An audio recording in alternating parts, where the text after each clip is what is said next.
जय श्री कृष्णा, राधे राधे। कैसे हैं आप सब लोग? आशा रखती हूँ अच्छे होंगे। तो स्वागत करती हूँ आप सभी लोगों का लड्डू गोपाल जी की सेवा ज्ञान भक्ति चैनल में। आज का वीडियो बहुत विशेष है क्योंकि बहुत सारे लोगों के कमेंट आ रहे थे कि मैम हम कृष्ण छठी कब मनाएं, कृष्ण छठी क्या सबको मनानी चाहिए या कृष्ण छठी क्यों मनाई जाती है, क्या विशेषताएँ हैं, क्या भोजन पकाया जाता है, और जिन्होंने 11 को मनाई हैं वो लोग कब सेलिब्रेट करेंगे और जिन्होंने 12 को मनाई है वो लोग कब सेलिब्रेट करेंगे। इस दिन विशेष क्या होता है, किस प्रकार स्नान होता है, पूजा विधि क्या होती है, बहुत सारे जो सवाल हैं आप लोगों के उनके जवाब इस वीडियो में है। तो प्लीज़ वीडियो स्किप ना करें, फुल वॉच करें। फिर आप कहेंगे कि मैम ये चीज़ हमें बता दीजिए। मैं आज सारी चीज़ें इसी एक वीडियो में बता दूँगी। वीडियो थोड़ा सा लंबा हो सकता है, इसके लिए मैं क्षमा चाहती हूँ, लेकिन क्योंकि कृष्ण छठी आने वाली है, 2-3 दिन शेष हैं, तो फिर किसी किसी को वीडियो नहीं मिल पाता है। अब हम ज़्यादा समय व्यस्त नहीं करेंगे, आगे की ओर जाते हैं। सबसे पहले तो हम गोकुल में किस प्रकार मनाई जाती है, कब मनाई जाती है जान लेते हैं। फिर उसके बाद जानेंगे कि आप लोग कब मनाएं, कैसे मनाएं, क्या विशेषता है और आप लोगों को मनानी चाहिए या नहीं। जो लोग कृष्ण छठी मनाएंगे वो क्यों मनाएंगे, ठीक है। चलते हैं आगे की तरफ। सबसे पहले तो आपको बता दूं कि गोकुल में कृष्ण के जन्म से पहले ही उनकी छठी मनाई जाती है। अपनी छठी के दिन कृष्ण ने पूतना का वध किया था। बाद में कई बड़े राक्षसों को भी मारा था। बड़े बड़े राक्षसों को उन्होंने अपने बालपन में मार गिराया था। गोकुल की जन्माष्टमी देश के अन्य स्थानों की अपेक्षा काफ़ी खास और रोचक मानी जाती है। माखन चोर भगवान श्री कृष्ण बचपन में बहुत ज़्यादा नटखट थी। आप सभी जानते हैं यही कारण है कि गोकुल की गलियों में कृष्ण की बाल लीलाएं आज भी जीवंत नजर आती हैं और जन्माष्टमी पर इन्हीं बाल लीलाओं की झांकियों के रूप में सजाया जाता है। इस वर्ष जो कृष्ण जन्माष्टमी थी वो थी 11 और 12 दोनों अगस्त को। तो जिन लोगों ने 11 अगस्त को जन्माष्टमी सेलिब्रेट की है, मनाई है, जन्मोत्सव मनाया है, वो लोग 17 अगस्त को मनाएंगे। और जिन्होंने 12 अगस्त को, जैसे कि मैं 12 अगस्त को मनाई है, वो लोग 18 को कृष्ण छठी मनाएंगे, ठीक है। अब मैं कृष्ण छठी क्यों मनाती हूँ जबकि मैं तो जन्म करवाती ही नहीं हूँ, ये भी आप जान लीजिए। क्योंकि मैं कृष्ण जी से संबंधित उनका हर त्यौहार सेलिब्रेट करती हूँ कृष्ण जी के लिए, ठीक है। मैं लड्डू गोपाल का जन्म नहीं करवाती हूँ, मैं जन्मोत्सव मनाती हूँ। यही वजह है कि मेरे लड्डू गोपाल को मैं हर साल उनकी उम्र की काउंटिंग करती हूँ, यानी कि जैसे कि लड्डू अगले महीने में 9 साल का हो जाएगा, ठीक। हर किसी को छठी नहीं मनानी चाहिए। वैसे तो जो लोग जन्म करवाते हैं कृष्ण जी का वही छठी मनाएं, और जो लोग कृष्ण जी के हर त्यौहार को सेलिब्रेट करना चाहते हैं, महसूस करना चाहते हैं, वो लोग मना सकते हैं। बाकी सबसे ज़्यादा इम्पोर्टेंट उनके लिए होती है जो लोग लड्डू गोपाल लेकर आते हैं, जो लोग खीरे से, तरबूज से, खरबूज से या किसी भी प्रकार से, फूलों से, फलों से, पंच तत्वों से जन्म करवाते हैं, उनको कृष्ण छठी मनानी चाहिए। कृष्ण छठी में विशेष भोजन केवल कढ़ी चावल होता है, बाकी आपकी इच्छा है। कढ़ी जो बनाई जाती है वो पकौड़ी वाली होती है, यानी कि बेसन की गुलगुले टाइप में जो पकौड़ी बनती है वही वाली पकौड़ी डालकर एक कढ़ी बनाई जाती है, ठीक है। आप चाहें तो सादा भी बना सकते हैं, ऐसी बात नहीं है। बाकी व्यंजन आपके ऊपर है। चावल जो बनते हैं वो बिल्कुल सादा बनते हैं, वाइट वाले चावल, ठीक है। अब हम जानते हैं गोकुल में कैसे मनाते हैं, क्या है रीज़न। वैसे तो पूरे देश में मनाई जाती है जन्माष्टमी, लेकिन कृष्ण की नगरी में यानी कि गोकुल में आपको बिल्कुल अनोखे तरीके से कृष्ण का जन्मोत्सव देखने को मिलेगा, जिसे देखने के लिए दूर दूर से लोग आते हैं, इकट्ठा होते हैं। कैसे मनाई जाती है आपको सुनकर थोड़ी सी हैरानी होगी, लेकिन गोकुल में कृष्ण के जन्म से पहले ही उनकी छठी मनाई जाती है। इस दिन कृष्ण के बाल रूप की विधि विधान से पूजा होती है, जैसे कि लड्डू गोपाल की। तो कंस किसी बच्चे के हाथों अपनी मौत की भविष्यवाणी सुनकर व्याकुल हो गया था। उसने पूतना नामक राक्षसी को गोकुल और मथुरा में 6 दिनों के भीतर पैदा हुए सभी बच्चों को मारने का आदेश दिया। ये बात आप सभी को पता है, जिन जिन ने कृष्ण उपन्यास पढ़े हैं, कृष्ण के बारे में जानना है, वो लोग जानते हैं। हालांकि वासुदेव कृष्ण को टोकरी में रखकर नंद के घर छोड़ आए थे। पूतना को भ्रमित करने के लिए गोकुल में पहले कृष्ण की छठी मनाई जाती। यशोदा से एक भूल हो गई थी। पौराणिक कथाओं के अनुसार जब पूतना 6 दिन के भीतर जन्मे बच्चों को मारने के लिए गोकुल पहुंची तब यशोदा ने कृष्ण को छिपा लिया और वे कृष्ण की छठी का पूजा जो था पूजा करते हैं छठी की, वो करना भूल गई थी। इसलिए गोकुल में पहले कृष्ण की छठी मनाकर उनकी पूजा की जाती है। तो छठी पर कृष्ण जो हमारे लड्डू गोपाल कृष्ण जी हैं, उन्होंने पूतना का वध किया था।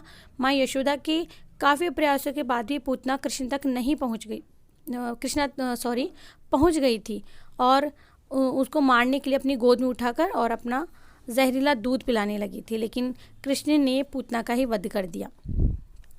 ठीक है, इसीलिए कृष्ण की छठी का जो महत्व है वो बहुत अधिक है।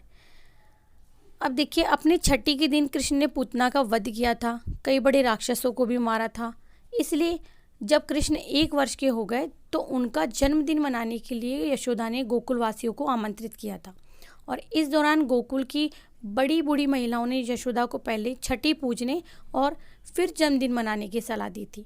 तभी से पहले छठी की पूजा की जाती है और फिर जन्म दिवस मनाया जाता है।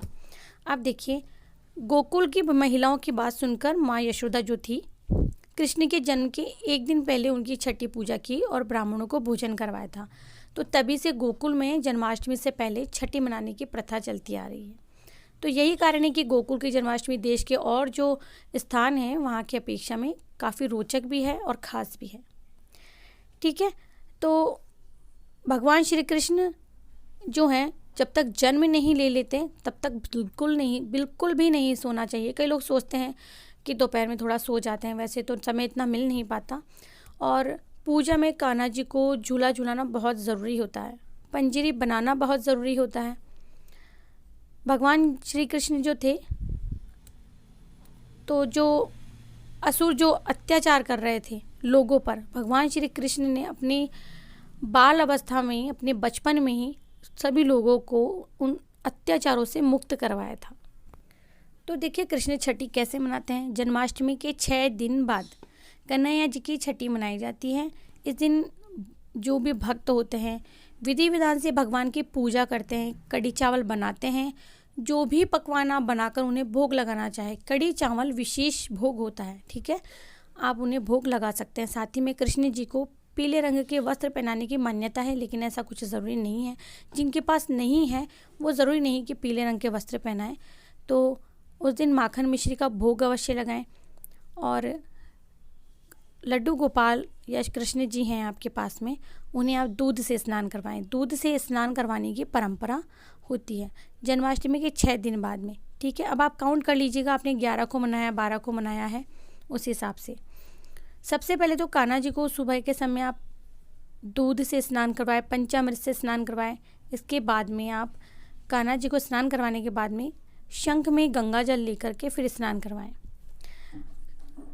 उन्हें नए वस्त्र धारण करवाएं, माखन मिश्री का भोग लगाएं और जिन जिन लोगों ने नए लड्डू गोपाल लिए हैं, उनकी स्थापना जन्माष्टमी पर की है, उनका नामकरण भी इसी दिन किया जाता है। ठीक है, तो इस दिन आप कान्हा जी का नामकरण करें। जो भी आपने सोचा है मन में, माधव, नंदलाला, कान्हा या लड्डू गोपाल, देवकी नंदन, जो भी आपने सोचा है वही नाम।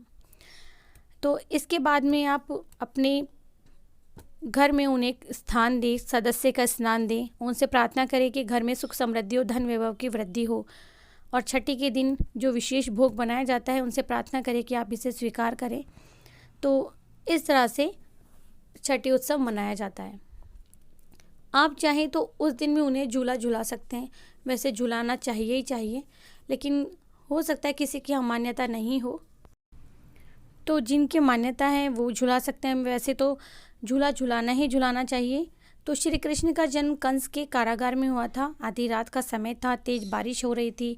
मोह माया के प्रताप से कारागार के समस्त प्रहरी सो गए थे। आकाशवाणी हुई और वासुदेव ने रातों रात उनको गोकुल में नंद के घर पहुंचा दिया। कंस जब कारागार में आया तो उसको ये बताया गया कि लड़के का जन्म हुआ है। कंस ने उसको मारने की कोशिश की, लेकिन वह यह कहते हुए आकाश में बिजली बन गई कि तुझे मारने वाला तो जन्म ले चुका है। कंस ने पूतना को आदेश दिया कि जितने भी 6 दिन के बच्चे उनको मार दिया जाए। पूतना जब गोकुल पहुंची तो यशोदा ने बाल कृष्ण को छिपा दिया। बाल कृष्ण को 6 दिन हो गए थे, लेकिन उनकी छठी नहीं हुई थी, न नामकरण हुआ था। तो कालांतर में यशोदा ने कान्हा के जन्म से 364 दिन बाद में सप्तमी को छठी पूजन किया था। तब इसे श्री कृष्ण की छठी मनाई जाती है। और तभी से बच्चों की भी छठी करने की परंपरा हो गई है। ठीक है, तो ये तो था रीज़न। तो जिन लोगों ने लड्डू गोपाल की प्राण प्रतिष्ठा जन्माष्टमी पर की है या एक दिन बाद की है या पहले की है, वो लोग ये कृष्ण छठी ज़रूर से मनाएं, इम्पोर्टेंट है। और जो लोग नहीं मनाते, जिनके यहाँ परंपरा नहीं है, वो नहीं भी मनाएंगे तो कोई बात नहीं है। आप इस दिन लड्डू गोपाल को दूध से स्नान करवाकर चावल कढ़ी का भोग अपने मन से लगा सकते हैं।